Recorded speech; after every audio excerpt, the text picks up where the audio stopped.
Yo, what is good, Jets Nation? Welcome back to Jets Media. This is Richie, and the New York Jets 2022 draft class is officially wrapped up after day number 3. The New York Jets only had 2 picks in the top of the 4th round, and those are the 2 players that we'll be breaking down in today's video. The New York Jets went out there and got offensive tackle Max Mitchell and defensive end Michael Clemons from Texas A&M. The New York Jets finish off the draft by getting 2 players to be big-time pieces for depth on both sides of the trenches, offensive line and defensive line. So in this video, I want to talk about these 2 players and give you guys my overall thoughts about this crazy 2022 NFL draft class that the New York Jets and Joe Douglas and Robert Saleh and their staffs were able to accomplish in this weekend. So before I hop into it, I just want to mention, if you guys are new to Jets Media, make sure you hit that subscribe button. Help me get to 11,000 subscribers. I greatly appreciate that. And if you guys enjoy this video, don't forget to hit that like button. And if you want to check me out over on Instagram and Twitter, that is at NYJets_media.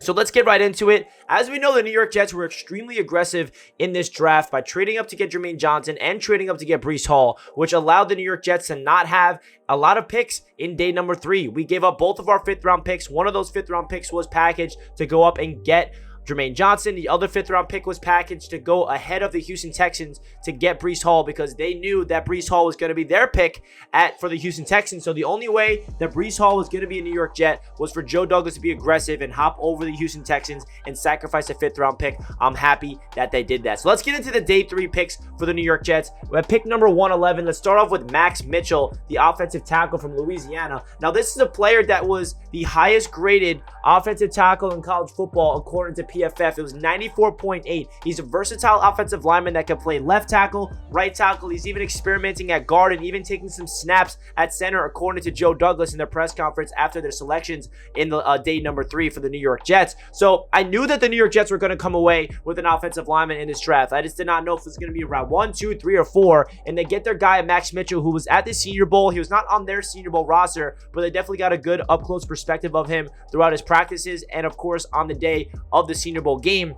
Now, we needed to make sure that we got a swing tackle, because the one thing about this offensive line, outside of it being pretty damn good on paper with the starting 5 of George Fant, Laken Tomlinson, Connor McGovern, Elijah Vera-Tucker, and Mekhi Becton, we kind of don't have the depth that we really want. So Max Mitchell gives you that flexibility, not only for this season, but for the long term. You never know. If George Fant and the New York Jets do not agree on a contract extension, Max Mitchell could be the offensive tackle next year after this 2022 season with Mekhi Becton, if he is that guy that can develop properly. He's also a player that can be plugged in all over the offensive line in his rookie season if anybody goes down with an injury. Obviously, we're not rooting for that to happen, but it is a really good pick for Joe Douglas, a guy that was really high on their board. He's a high character guy. He's also a really tough guy. The one thing that Joe Douglas said to describe both Max Mitchell and Michael Clemons is the words tough. And I feel like Max Mitchell was a home run pick for the New York Jets. I was hoping that Perry and Winfrey was going to fall to the Jets, but he went to the Cleveland Browns. So hey, we can't complain. The Jets traded up twice. We cannot expect him to trade up again.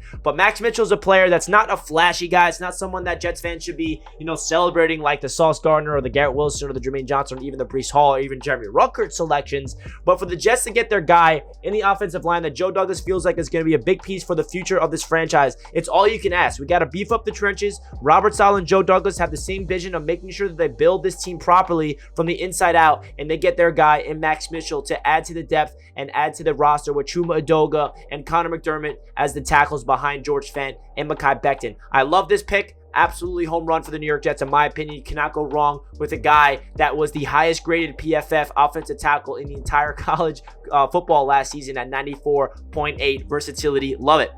Now let's get into Michael Clemons. Now this definitely came as a shock to me. This is not my favorite draft pick that I've ever seen from the New York Jets. I'm not going to sit here and with a straight face and say that this is a home run pick or my favorite pick ever. I'm not going to just say I love every single draft pick because I'm just a Jets fan. Now this pick was definitely shocking. I had to do a little more homework on Michael Clemons. I knew of him. I was familiar with his name, but when we did draft him, I was like, oh wow, okay, we're going defensive line. So my first instinct was, yes, we're going trenches. We're beefing up that defensive line. We're getting more versatility. We're getting more depth there. And when I did my homework on him, I realized that he is a violent, physical guy that is a power monster at that edge. He is someone that will just be a physical beast that will get to the quarterback if he is a guy that's going to develop properly. Now, the big red flags with him that is a little head scratcher for me is he does have a couple of off the field issues. He was arrested 2 separate times in a month span. He was suspended in Texas A&M for 1 game because of these issues. But Joe Douglas said that they did their homework on his off the field stuff, and they feel like that they talked to him personally, they talked to his camp, and they feel like that all that stuff is in the past. They're not going to define his character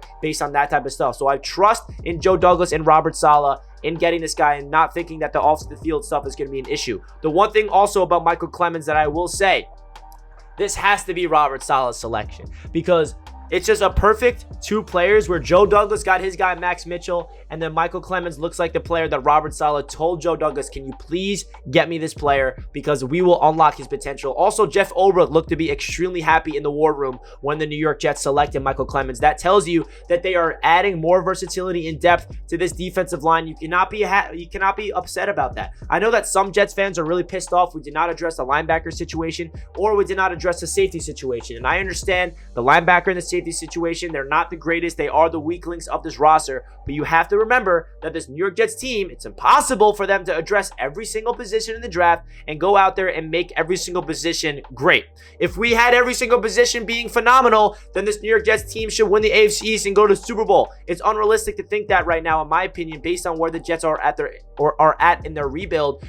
They cannot address every single position. And I'm all for going with the trenches at the defensive line with Michael Clemons, a guy that has a high ceiling, a guy that can develop in the system. And we know that Carl Lawson is coming off a torn Achilles last year. We do not know what to expect with him in year number 2 with the Jets. And this is realistically going to be his first year with the New York Jets. We get Jermaine Johnson in the draft. We signed Jacob Martin in free agency. We also get Vinny Curry back after he was not able to play for the Jets last year. We got a lot of players on this defensive line, adding, of course, John Franklin Myers, that extension, Quentin Williams picking up that 5th-year option. We still got Sheldon Rankins. We added Solomon Thomas to the mix. We have Jonathan Marshall last year. So this defensive line is really coming, and I'm excited to see the depth and the rotation that the New York Jets are going to be implementing here. They're preparing for injuries. If unfortunately one of the guys in the defensive line has to go down, I feel like Clemons will be a player that they'd be more than happy to let free. He could be a third down pass rusher. He's a guy that can get to the quarterback at 6'5", 263 pounds, 34-inch arms, and 10-inch hands. I feel like this is a really good athletic player that is more that physical, dominant player that's going to be a violent, physical pass rusher. And that's what Joe Douglas and Robert Saleh are trying to bring to this roster. This wasn't my favorite pick. This wasn't a pick that I'm going to tell you guys steal the draft. One of the best players that I can't believe fell to us. That's not true. I feel like this is a guy that the Jets feel like there is a really high potential with him, and they saw all the off-the-field issues, and they really got that sorted out, at least I hope. So let me know your thoughts about day 3 for the New York Jets, getting Max Mitchell, the offensive tackle, and Michael Clemons, the defensive end. I think that these 2 players are awesome simply because they are addressing the trenches, and you guys know how much I love the trenches. The Jets did not take an offensive lineman in the 1st round or the 2nd round or the 3rd round. You knew that they were going to get their offensive lineman in the 3rd round. In the 4th round in Max Mitchell. I'm pumped up, and they got another addition to the defensive line in Michael Clemons. I absolutely love this entire draft class. I'm going to break it down more in future videos, giving you guys my letter grade for each pick. Going to break down player profiles for each individual player. I'll have an individual video, player profile on Sauce Gardner, player profile on Garrett Wilson, every single player in the draft. Rookie profiles are going to be exciting. If you guys are familiar with those, I've been doing that for 2 years now. That's one of my favorite series on Jets Media. Every single year after the draft, I go down and break down the strengths and the weaknesses for each player, what to expect in their rookie seasons and beyond. I'm really excited to do that this week. So stay tuned for a lot of Jets content here in Jets Media this week, and all, of course, throughout training camp and OTAs, all that great stuff. I love you guys. Thank you for staying tuned for Jets Media content. Hit the like button if you guys enjoy, and comment down below your thoughts of these 2 players, and I'll catch you guys in the next video. Let's go Jets. Peace out.